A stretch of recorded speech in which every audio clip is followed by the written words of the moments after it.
May I Thank you, just- Madam Secretary. No, I think it's my question time, if I can. I thought I had a few They'll more start the seconds. clock. I just don't want to lose my clock. Oh, And if we could do short-term answers rather than long-term ones too, that'd be helpful, just because I got a lot I'd like to talk about. Let's Some- talk about some waste, need fraud, and abuse a explanation. little more, about Doge. So you fired 1,300 people, another 600 people took Elon Musk's deferred resignation offer. Did you fire the people, or did Doge fire the people? I'm not completely clear on that. What happened today left the entire hearing room buzzing. Representative Mark Pocan asked Secretary Linda McMahon a seemingly straightforward question about Elon Musk, and the answer she gave stunned not just the committee, but Pocan himself. You could see it on his face immediately: surprise, disbelief, and a moment of "did she really just say that?" It all began when Pocan asked McMahon about the government's approach to regulating massive private influence over public infrastructure, specifically pointing to Elon Musk and the growing power of his companies. Most, excuse me, most of that restructuring happened under the acting. Short-term, did you fire or did Doge Well, fire? I'm going to tell you who I fired. I know, but that's why I'm trying to get short-term So questions. the It's short one or term the is- other, well, right? You're using our time. Yeah. So we most of that was done before I came on board. However, the Doge- decisions in the department I run the department. Doge does not run the Okay, department. so you didn't answer the question. Did you fire them or did Doge? It's real simple. A good majority of that happened before I came on board. Okay, and by a good majority, two-thirds, three-quarters? But yes, I'd say. Okay, fair, okay. And how many times did you meet with Elon Musk I've about met firing? with Mr. Musk probably 3 to 4 times now, Okay, not including when I was on the transition committee and had several opportunities to speak with him. sure.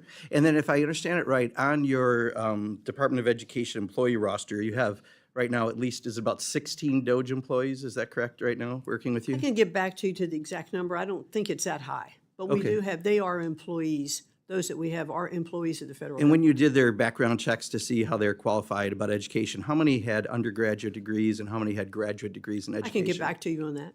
Okay, so you don't know offhand? No, Did you ask that question? no. No, okay. Did you ask if any of them were teachers previously? I did not interview those people that are part of the Okay. Doge group. And did you ask if any of them worked in schools? Did you know if they were Actually, I had a asked? conversation with one of them yesterday who did have a background in education, technology education, and had worked across several different aspects and was really schooling me a little bit on some of the AI things that we could bring in. So one of them had a good background, good. Any of them work in universities that you know of prior? I don't know. Okay. Fair enough. So part of my concern is, I know yesterday there was this big splash, Elon Musk is stepping back. We call that horse hockey where I come from, right? We know it's not real.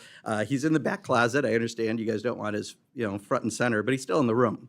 And he's still making a lot of these decisions.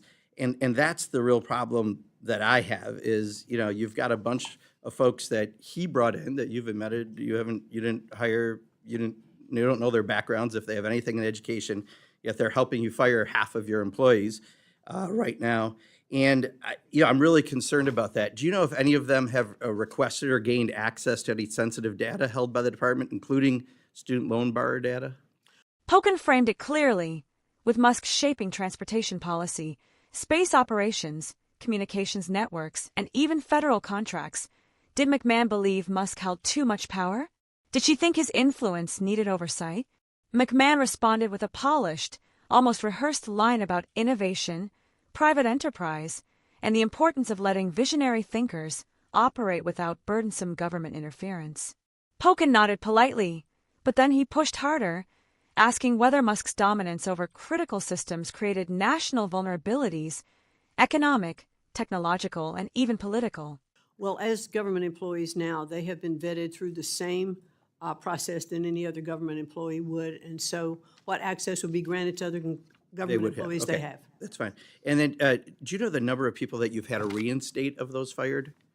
It's about 74. About 74. So how did that happen? Because, I've been an employer for 37 years.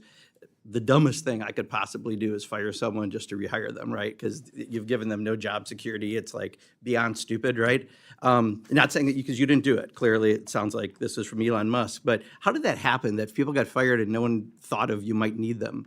in the Well, department? some of that did happen when I returned. Okay. Now, I was in the private sector. I have done restructuring in firms, and it's painful to do that. Yeah, but And fire you- people wait, to no, rehire them? well, here's the thing. Like usually it's not a strategy. When right? you are restructuring in a company, you hope that you're just cutting fat. Sometimes you cut a little in the muscle, and you realize it as you're continuing with your programs, and you can bring people back to do that. Yeah, So or that's you what can we plan did. ahead and not fire people to rehire them, right? That would be another strategy that I think is more often used. Would you agree?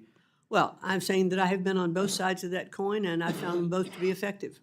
Okay, interesting. We have a different perspective on that, but maybe the world of all-star wrestling is different than my world of business to business. You talked about, and I agree with you about contracts enriching private contractors at public expense. Does Elon Musk have any contracts with the Department of Education? First of all, I just It's need a simple to, question, well, please.